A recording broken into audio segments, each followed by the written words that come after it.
dalam amal-amal soleh yang cukup membuat kita bersemangat dalam hidup ini, insyaallah. Jadi kita lanjutkan pengajian kita, masih babul mujahadah, bab mujahadah. Kita lanjutkan. Wa an Abi Hurairah, ada satu hadis dalam kitab ini dari Abu Hurairah, anna Rasulullah sallallahu alaihi wasallam qala, sesungguhnya Rasulullah sallallahu alaihi wasallam bersabda, ujibatin nar bisyahawat. Neraka itu, nar itu dikelilingi, diliputi oleh syahwat. Wa hujibatil jannah, dan jannah itu, surga itu diliputi bil makarih, hal-hal yang tidak enak, hal-hal yang enggak enak. Neraka itu yang enak-enak, yang syahwat. Nanti kita jelaskan.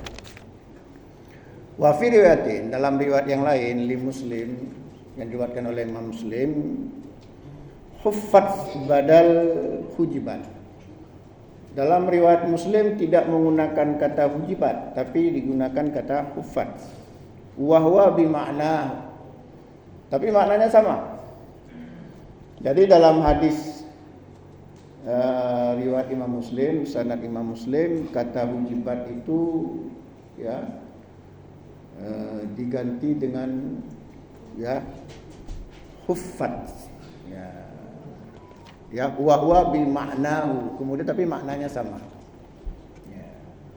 Ai bainahu wa bainaha, maksudnya antara seseorang dengan surga atau neraka, dengan jannah atau nar, hadal hijab, ada yang meliputinya.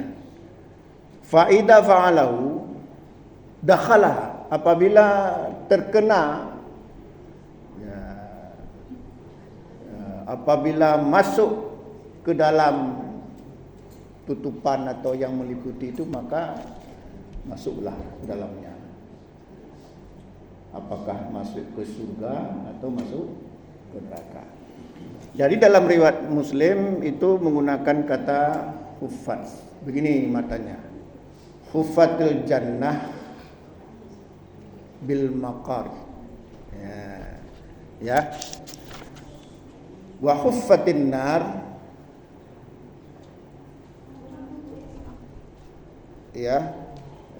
bisyahwat. Jadi dalam riwayat Muslim agak terbalik. Kalau dalam riwayat Imam Bukhari ini hujibatin nar bisyahwat, neraka itu diliputi oleh syahwat. Tapi dalam riwayat Imam Muslim kata hujibat diganti dengan apa tadi? Fat, surga dulu, huffatil jannah bil makari wa huffatil jannah wa huffatin nar bisyahwat. Jadi terbalik. Hamba Allah, apa maksud hadis ini? Maksud hadis ini adalah sebagaimana dijelaskan oleh para ulama, hujibatin nar bisyahwat, neraka itu dikelilingi oleh hal-hal yang dipengaruhi oleh syahwat. Jadi neraka itu dipengaruhi oleh hal-hal yang dikelilingi oleh syahwat. Sekarang apa pengertian syahwat?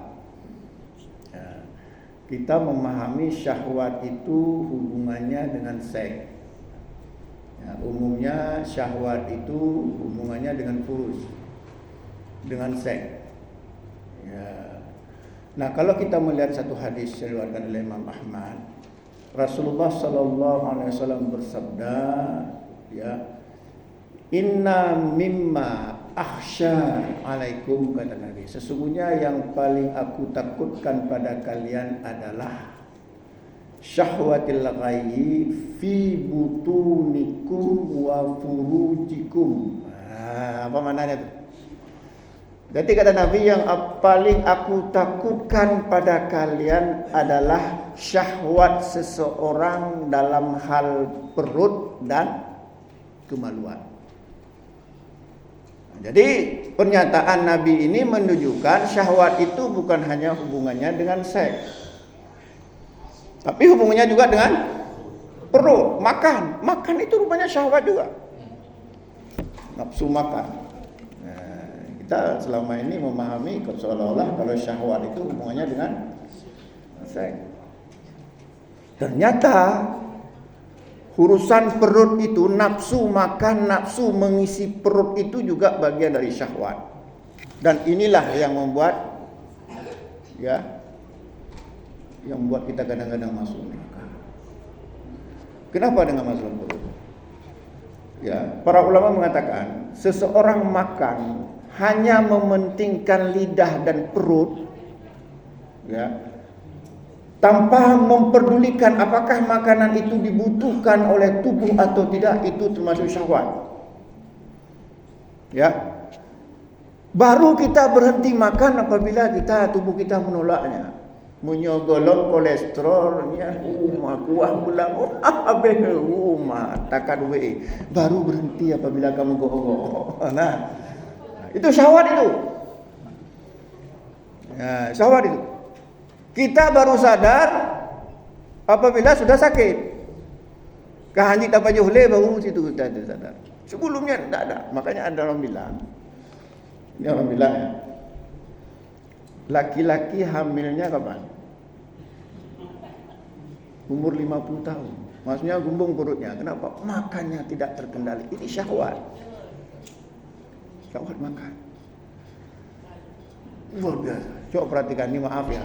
Umur kalau sudah 50 tahun, apalagi udah kaya, udah banyak uang, makan tidak terkendali, udah mulailah. Ini syahwat. Kadang-kadang malah kan hal-hal yang haram pun dimakan. Kadang-kadang hal-hal yang diharamkan oleh Allah itu pun dimakan. Itu syahwat. Contoh apa yang diharamkan oleh Allah untuk makannya?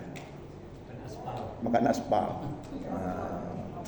semen, besi. Ada satu ayat Allah dalam surat Al-An'am ayat 145. Qul, katakanlah hai Muhammad, la ajidu fima uhiya ilayya muharraman ala ta'imin yat'amuhu illa ayyakuna maitatan aw daman masfuhan aw lahmal khinzir fa innahu rijsun. Katakanlah hai Muhammad, tidak ada wahyu yang diwahyukan kepadaku untuk memakannya bagi orang yang memakan makanan kecuali bangkai, darah, daman masfuhan. Damun masfuhun itu apa? Darah yang mengalir, bukan darah bekas luka. Para sahabat luka-luka pun salat waktu berperang. Darah yang mengalir. Jadi kalau darah kena sikit itu enggak apa-apa. Sebagian sahabat malah salat dalam keadaan luka itu berdarah. Jadi yang diharamkan apa dalam ayat ini? Daman masfuhan. Itu ahli tafsir menafsirkan darah yang mengalir. Artinya begini, itu apa ini? Gelas. Kita ambil darah. Ini haram. Kenapa? Darah ini mengalir. Mengalir kenapa? Karena bisa dituang. Itu haram. Tapi kalau darah misalnya ya bekas-bekas luka kita, ya kan, nggak mungkin kita bersihkan, itu tidak apa-apa. Aisyah pernah makan juga dalam satu periuk ada benang-benang yang dari darah itu, maafkan. Demikian juga darah nyamuk dimaafkan. Darah nyamuk, nggak apa-apa itu. Jadi dalam ayat ini bangkai itu kalau kita perturutkan makan bangkai itu juga syahwat. Apa makna bangkai? Apa yang dimaksud dengan bangkai? Ada bang Khairuddin, bang apa? Ada masalah itu, mohon maaf. Apa yang dimaksud dengan bangkai?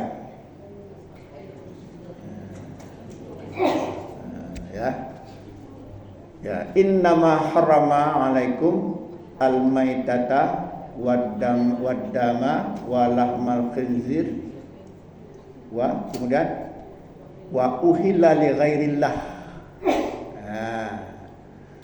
Diharamkan bagi kamu bangkai, darah, daging babi dan apa yang dipotong dengan tidak menyebut nama Allah. Ini daging kurban jadi bangkai apabila ya kita menyembelihnya tidak menyebut nama Allah. Ini hati-hati. Ya. Ini kalau binatang apa saja yang disembelih li ghairillah, ya, itu menjadi bangkai. Bahkan kata Nabi, ma quti'a binal bahimah wa hiya hayyah fahuwa mayit. Apa yang dipotong dari binatang yang masih hidup itu bangkai. Kita sayang kali kambing, rumah cantik kali kambing, tapi kepingin makan sop kambing. Gimana caranya? Potong aja ekornya, kan nggak mati. Kita sayang kali kambing nih ya, kambing ini sayang kali cantik kali, luar biasa cantik. Tapi kita pingin kali makan sop ekor kambing, potong aja ujungnya sedikit aja. Tuh. Walaupun bilang bismillah, ambillah ekor tadi. Kan nggak mati kambingnya. Mati nggak? Enggak. Nah, ekor yang sedikit itu fahuwa mayit, bangkai. Ya, tadi. Itu. Tapi dikecualikan dua macam bangkai. Uhillalana maitatani kata Nabi. Ya. Dihalalkan bagi kami dua macam bangkai. Apa saja? Al-hutu wal kabid. Bangkai ikan dan belalang. Ini maksudnya hubungannya dengan penyembelihan. Bukan busuk. Busuk itu bangkai juga, jangan makan ikan busuk. Ini maksudnya dengan penyembelihan. Artinya kan tadi kan termasuk bangkai apa tadi? Yang dipotong dengan tidak menyebut nama Allah. Ya. Maksudnya ikan itu tidak perlu kita potong dengan menyebut nama Allah. Jangan ada rencana ambil ikan tongkol, bismillahirrahmanirrahim. Kalau ikan tongkol okey lah, menyo bilih, tahu agak. Bajan leng ada kau aku. Sampai busuk ikannya belum selesai. Bismillah. Ya. Maksudnya bangkai yang berasal dari laut dan dagingnya tidak beracun, bukan bangkai ayam dibuang ke laut. Ini kalau salah paham nanti bisa jadi nanti ayam mati dibuang ke laut. Nah, ini sudah halal ini. Nah, ini tadi. Nah, jadi kalau kita makan tanpa memperhatikan syariat, tanpa memperhatikan halal haram, itu sudah syahwat itu dalam hubungannya dengan perut. Nah, juga Nabi mengatakan, ya, kata Nabi, kullu dinabin minas sibai faakaluhu haramun. Binatang apa saja yang bertaring maka memakannya haram. Ya, wa kullu dhi mikhlabin minat tayri faakaluhu haramun. Dan demikian juga setiap burung yang mempunyai cakar itu haram memakannya. Nah, Rasulullah sallallahu alaihi wasallam, ya, Rasulullah sallallahu alaihi wasallam melarang andi nabin minas sibai wa andi mikhlabin minat tayri. Nabi melarang memakan setiap binatang yang mempunyai taring dan setiap burung yang mempunyai cakar tajam. Haram. Pertanyaannya kenapa haram? Kenapa? Haram, tapi kenapa haram? Kenapa burung elang haram karena dia berkuku panjang berparuh tajam? Kenapa harimau haram karena dia bertaring? Anjing haram karena bertaring. Kenapa? Karena dia makanannya enggak sehat untuk kesehatan. Makanya inilah yang membuat Islam itu sangat mulia dari seluruh agama. Bahkan ayam sendiri kalau makan tai hukumnya haram. Apa namanya itu dalam fikih? Binatang jalalah. Nanti gini, ada ayam ya, kita pelihara ayam. Sudah. Terus ayam itu makan tai sehingga badannya bau. Itu binatang jalalah, diharamkan oleh Nabi. Baru halal kembali kita kurung, kita kasih makan yang baik-baik. Ini coba kadang-kadang ya, ini maaf ya, bukan masalah. Ini soalnya aku. Kadang-kadang ada orang pelihara ikan lele, katanya taruh jamban. Memang gemuk-gemuk ikan lelenya, tapi haram makannya itu, termasuk itu jalalah itu. Karena apa? Dagingnya udah nggak sehat. Sampai ke situ Allah memperhatikan hambanya. Karena buat apa? Jamban, nanti di bawahnya pelihara ikan lele gemuk-gemuk, datang kita belilah. Lepas itulah cekang-cekang kita.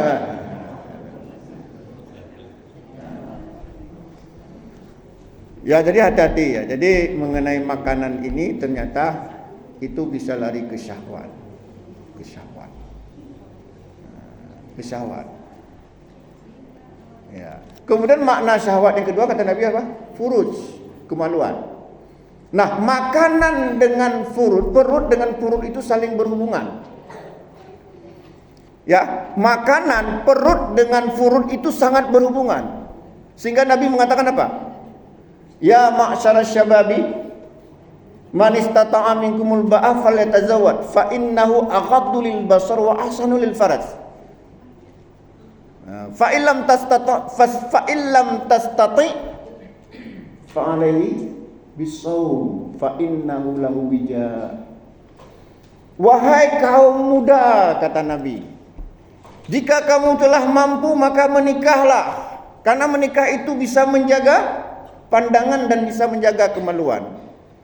Apabila kamu tidak mampu, kenapa tidak mampu? Maharnya terlalu tinggi. Fa'alaihi bisawm, maka hendaklah dia berpuasa. Nah, berpuasa itu hubungannya dengan perut. Fa innahu lahu wija. Karena itu bisa, puasa itu urusannya dengan perut bisa jadi benteng. Jadi ternyata sangat berhubungan perut dengan syahwat kemaluan tadi. Makanya orang yang sering-sering puasa kadang-kadang bukan karena kesalehannya, karena nggak sanggup bayar mahar, dia sering-sering puasa. Saya bercanda aja. Ya. Ya. Makanya jangan, kalau sayang kepada ikhwah-ikhwah kita, jangan tinggi-tinggi maharnya. Sekarang ada kecenderungan, ini mohon maaf ya, ada kecenderungan, ini mohon maaf sekali lagi. Orang Aceh ini kadang-kadang cerdik dia cari istri orang Jawa. Kenapa? Dia hafal Quran 30 juz, maharnya cuma misalnya seperangkat alat salat. Kita maharnya 30 juz, maharnya 30 mayang, dun anjing. Ngaji nggak bisa. Walaupun nggak semua ya. Maka dia cari istri orang Jawa. Kalau ini kita biarkan, sayang kan orang kita. Makanya ada ibu tanya sama saya, Ustaz, bagaimana caranya untuk mendapat menantu yang saleh? Ada yang tanya ya, Ustaz, apa pertanyaannya? Bagaimana mendapatkan menantu yang saleh? Saya jawab, tak benar jawaban saya tanya. Saya bilang, nggak usah tinggi-tinggi maharnya, Bu. Saya bilang, kenapa Ustaz? Nah, gini Bu. Orang saleh itu cari rezeki halal kan? Halal ya. Zaman sekarang mau tahulah, cari rezeki yang halal itu susah. Nah, kalau ibu maharnya tinggi-tinggi, yang saleh ini nggak sanggup, nggak ada uang dia, sanggup paling 5 mayang. Kalau ibu tinggi maharnya, yang lamar anak ibu nanti kan agen sabu-sabu. Kenapa dia punya banyak uang? Jangan ke 30 mayang, 50, 100 mayang pun sanggup dia. Mau ibu? Oh ya enggak Ustaz, makanya nanti kalau dia udah menikah cari sendiri. Apalagi juga Nabi mengatakan khairun nisa'i, sebaik-baik wanita aisaruha maunah, yang mudah maharnya. Jadi kembali tadi. Jadi syahwat itu, baik syahwat perut maupun syahwat furuj, itu mengelilingi neraka. Sehingga pernah, sebagaimana hadis yang sering saya sampaikan riwayat Imam At-Tirmidzi dan lainnya, pernah seorang sahabat bertanya kepada Nabi, an aktsari ma yudkhilun nasa annar. Jadi sahabat ini bertanya kepada Nabi, apa yang kebanyakan membuat orang masuk neraka? Apa jawaban Nabi? Faqal al-famu wal farju. Yang kebanyakan membuat orang masuk neraka mulut dan kemaluan. Luar biasa. Ternyata yang membuat kebanyakan orang masuk neraka, kata Nabi, furuj alfamu, mulut dan kemaluan. Mulut, ngeri kali mulut ini. Furuj, syahwat. Kadang-kadang kenapa orang sakit kolesterol, darah tinggi, asam urat, jangan-jangan juga ada hubungannya dengan wilayah itu. Ya. Sudah, ya. Jadi apa? Dikelilingi, diliputi neraka itu dengan syahwat, dan diliputi surga itu atau jannah itu dengan hal-hal yang tidak mengenakan. Contoh kurban, kan nggak enak kurban. Habis uang kan? Tidak. Ini kan kita mau kurban. Kurban itu kan mengeluarkan uang. Itu pasti tidak enak. Bayangkan berapa satu ekor, satu orang? 28, 3 juta. 3 juta satu HP apa? Enak. Enak. Jadi makanya surga itu dikelilingi oleh hal yang memang nggak enak. Habis uang kita, habis waktu kita. Ini kurban. Ini kita saya lihat, Masya Allah, sudah 13 tumpuk luar biasa. Ya, 13 sapi, bukan 13 tumpuk, 13 sapi luar biasa. Kalau tahun lalu berapa? 13 juga. Nah, daging itu boleh dipotong. Ada yang tanya sama saya dan satu pengajian, Ustaz, boleh enggak daging kurban itu dimasak di tempat? Saya jawab boleh. Nah, rupanya ada pandangan enggak boleh. Saya bilang boleh. Kenapa? Saya temukan hadisnya. Hadisnya sahih. Kata Nabi, kulu, makanlah. Wadakhiru, simpanlah.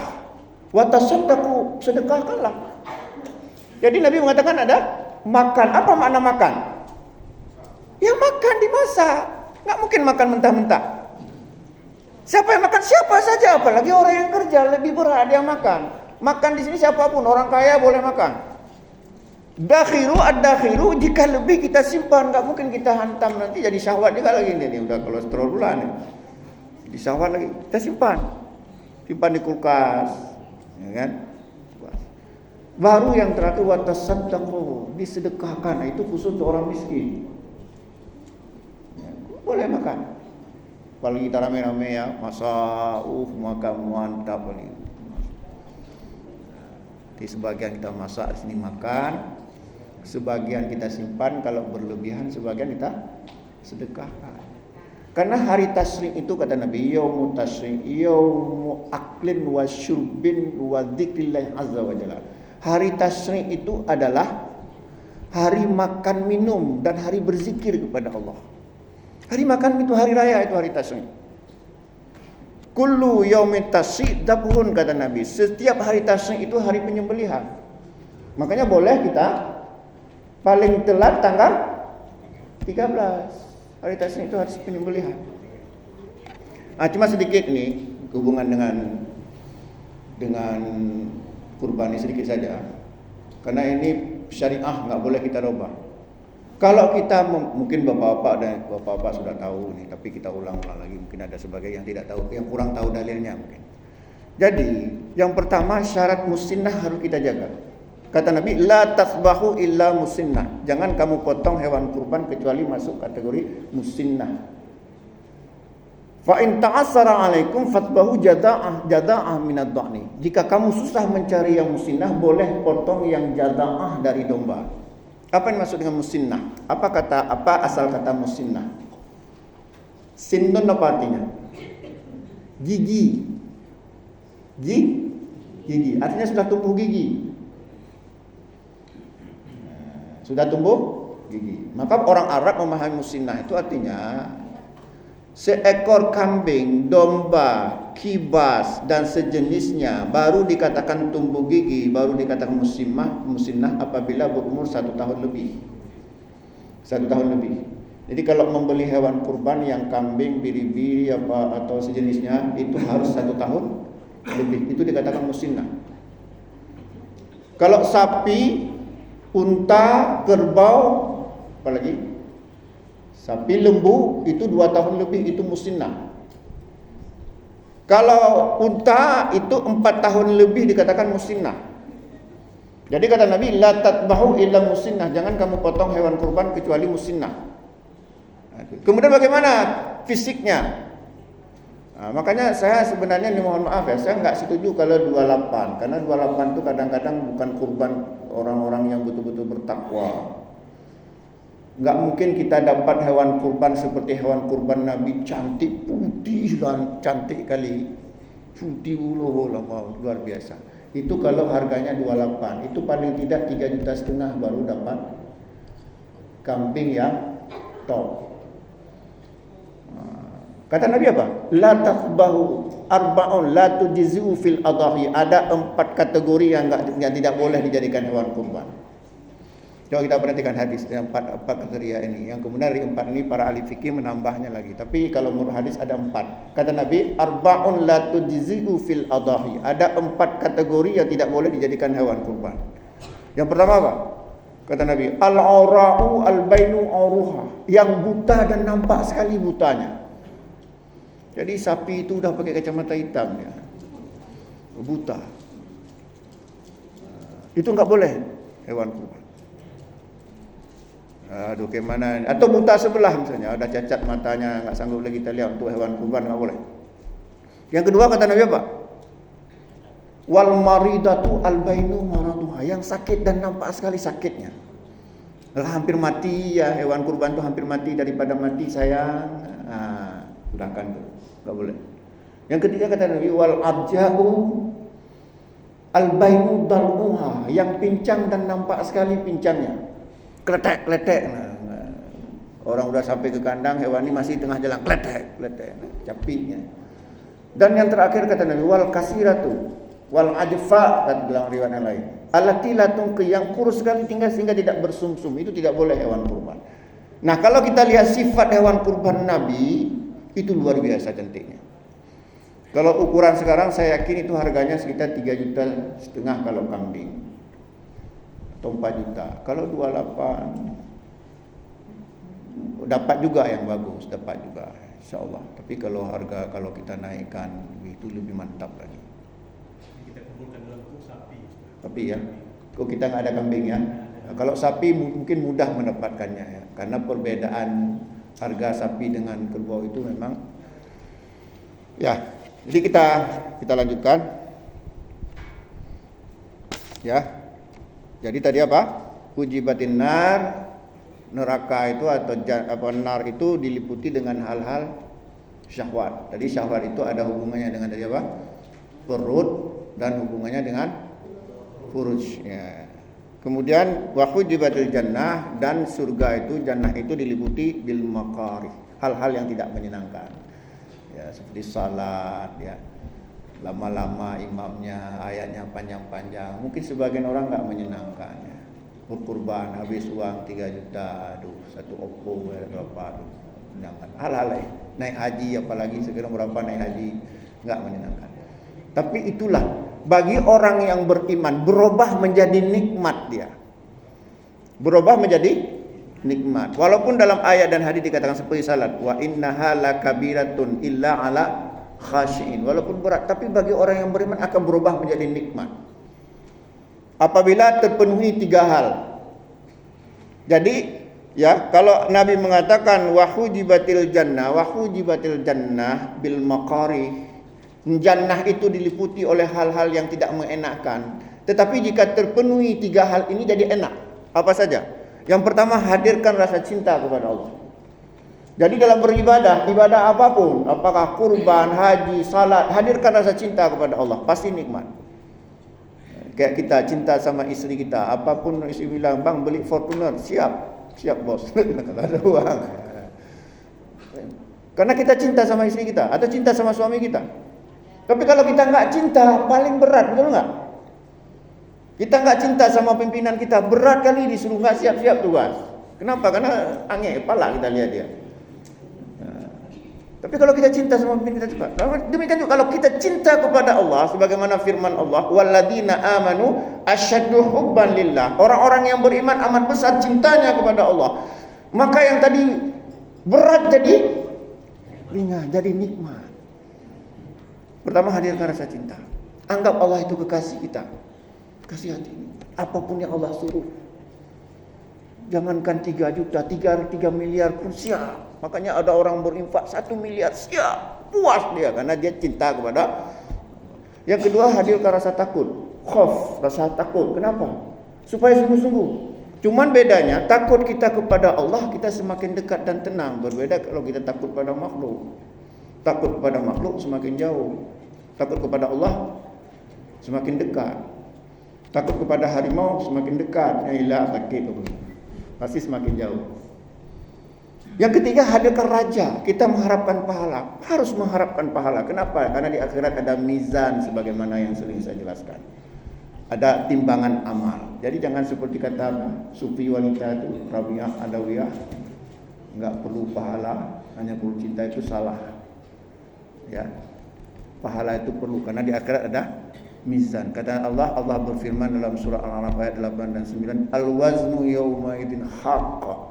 Mizan itu timbangan kebaikan dan keburukan, timbangan pahala dan dosa itu hak.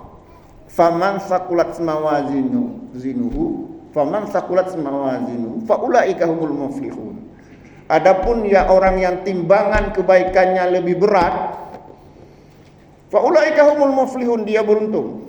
Wa man khaffat mawazinuhu, adapun timbangannya ringan, lebih banyak dosanya dia, fa ulaika alladhi khasiruna fa ulaika alladhina khasiru anfusahum bima kanu bi ayatina yadhlimun. Itulah orang yang merugi dirinya sendiri.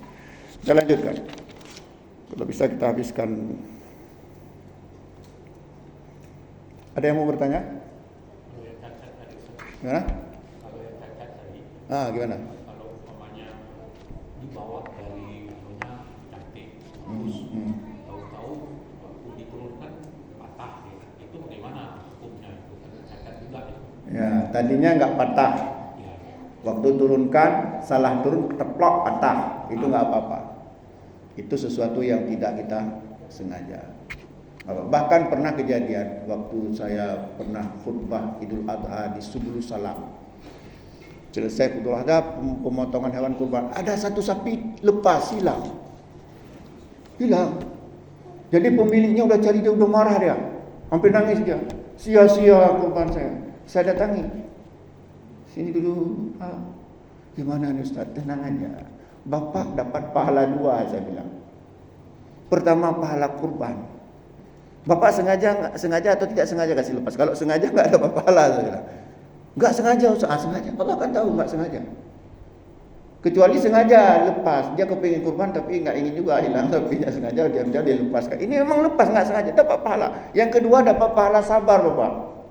Yang kedua dapat pahala sabar. Yang pertama dapat pahala kurban karena dia sudah berniat kurban, barangnya ada, cuman karena kehendak Allah, qadarullah hilang.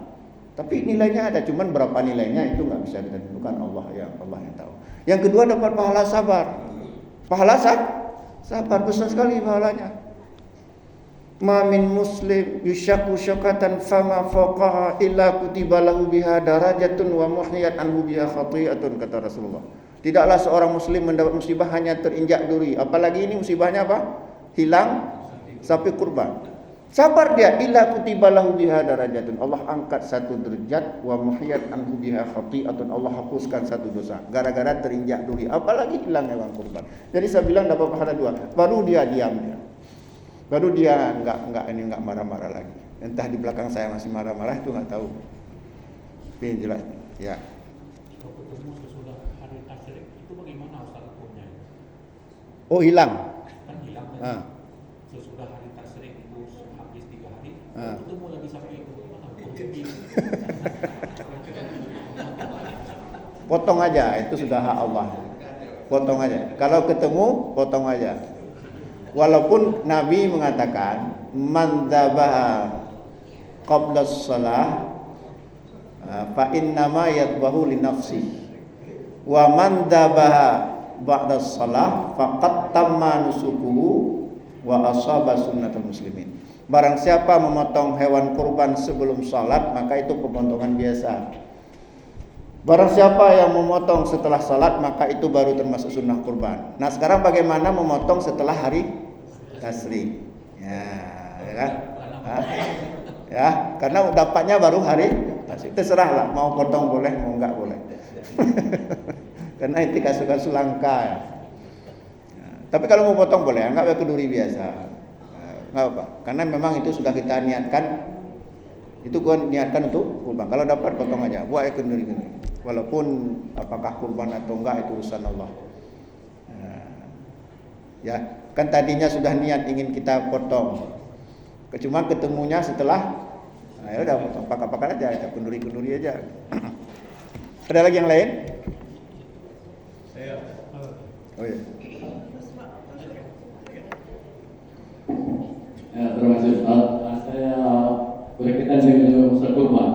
Ya. Masalah jenis hewan kurban, apa memang ada perbedaan penilaian termasuk misalnya kita untuk kerbau ataupun sapi ataupun kambing ataupun unta, apa memang ada perbedaan penilaian daripada hewan tersebut? Karena ada juga yang katanya kalau kerbau kurang bagus, lebih bagus kita kurban dengan sapi ataupun kambing. Ya. Ini mohon penjelasan. Ya. Jadi kata Nabi, ya.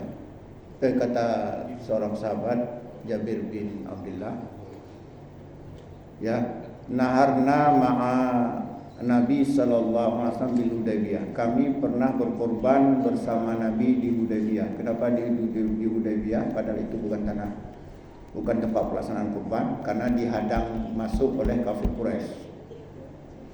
Al-badanata an sab'atin, 1 ekor unta untuk 7 orang, wal baqarata an sab'atin, 1 ekor kerbau untuk 1.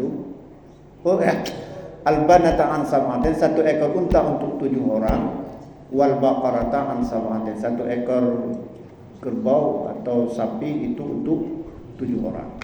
Ya. Jadi baqarah sapi. Ya. Nah, kemudian kata Nabi, ada juga hadis, anna rajulan fi ahdi Rasulullah sallallahu alaihi wasallam yutahi bisyati anhu an ahli baitihi. Ada seorang laki-laki di zaman Nabi berkurban dengan seekor kambing. Asyatu itu kambing. Nah, jadi kambing. Nabi juga pernah menyembelih tahar Rasulullah bi kabsyaini, kibas. Ya, kibas. Nabi juga mengatakan, la tasbahu illa musinna fa in ta'assara alaikum fatbahu jada'ah minad dha'ni. Juga Nabi mengatakan ad-dha'nu. Jadi dalam hadis dikatakan pertama albana atau ibil, unta, kemudian baqarah, kemudian kambing, domba, kibas. Ya, nah ketika menafsirkan baqarah inilah dianggap juga termasuk kerbau, sapi, lembu, silakan saja. Nah itulah, sapi, lembu sama kerbau. Mengenai mana yang baik itu urusan Allah, itu kita nggak sanggup kita. Apalagi baik dan tidaknya tergantung keikhlasan kita. Tergantung bagaimana sikap mental kita berkurban. Jadi masalah kemudian ada beranggapan kerbau dagingnya kurang bagus. Kalau di kampung itu meyakini daging kerbau kurang bagus, cari sapi aja. Karena sebagus-bagus kurban adalah yang disenangi oleh tempat penyembelihan. Kalau misalnya di kampung saya di Aceh Selatan itu orang nggak mau potong sapi, membantai kabau kami di situ. Nggak laku sapi sana di Aceh Selatan. Tapak tuan sama 2, ya, Mekeh. Pokoknya daerah Aceh Selatan sana itu tidak pernah orang potong sapi. Mereka suka kerbau. Kenapa? Enggak ada gapah kerbau itu. Jadi bagi mereka enak. Mungkin, tapi kalau Aceh besar dengan coba-coba mereka nggak mau potong kerbau, mereka potong sapi. Nah kalau kita berkurban kita sesuaikan. Kalau di Aceh besar kita potong sapi, jangan kerbau. Kalau di Aceh Selatan kerbau, itu aja. Karena kan kurban itu kan hubungannya dengan makan. Kulu kata Nabi, makanlah. Wadakhiru, simpanlah. Watasaddiqu, sedekahkanlah. Hubungannya kan dengan makan. Kalau orang nggak enak makan kan nggak bagus berarti pengorbanan kita, ya kan? Nah itu ya. Bahkan mungkin saja nggak dia makan. Ya, Gitu kira-kira. Silakan Ustaz Muslim. Saya terkenal dengan ayat Ustaz tadi Ustaz. Yang beberapa jenis yang diharamkan Allah, khinzir, darah, bangkai. Yang pertanyaan saya itu yang disembelih gimana tadi? Uhilla li ghairillah, yang disembelih dengan selain Allah, tidak menyebut nama Allah. Antara tidak menyebut nama Allah dengan disembelih dengan menyebut nama selain Allah. Kalau kita baca dalam Al-Quran kan disebutkan disembelih dengan menyebut nama selain Allah. Ya. Artinya apa? Ada kewajiban untuk menyebut nama Allah.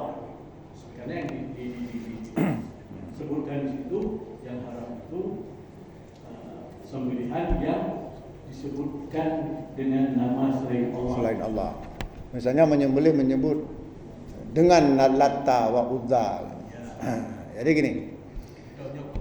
Pangulai. Jadi begini. Nabi pernah yadbahu li nafsih. Ya. Nabi pernah menyembelih sendiri wadi'an qadamahu, kemudian meletakkan kakinya di pangkal leher kambing, kipas. Waqal sama waqabara, beliau menyebut bismillah dan takbir. Ya, jadi cara menyembelih Nabi menyebut bismillah dan takbir. Nah, dari ayat tadi dan hadis-hadis lain-lain, maka para ulama ahli fikih itu menyebutkan wajib membaca bismillah. Juga sebagian ahli tafsir memaknai li ghairillah itu, uhilla li ghairillah, menyembelih dengan menyebut selain Allah. Itu maknanya harus menyebut nama Allah. Sebagian ulama, jumhur ulama ahli fikih. Namun ada sebagian ulama, sebagian kecil ulama, kalau kita lupa itu sah. Misalnya lupa menyebut bismillah, itu sah penyembelihan, tidak terhitung bangkai. Sebagian ulama. Misalnya gini, karena mungkin sibuk kali, banyak kali yang protes, banyak kali yang panah, yang komentar sana, kita sampai lupa bilang bismillah. Itu dimaafkan dan dagingnya sah. Dalilnya ke ayat itu. Ya. Karena sudah azan, mudah-mudahan ada manfaatnya. Aku lubi qouli hadza fastaghfiru innahu ghafurur rahim. Wassalamualaikum warahmatullahi wabarakatuh.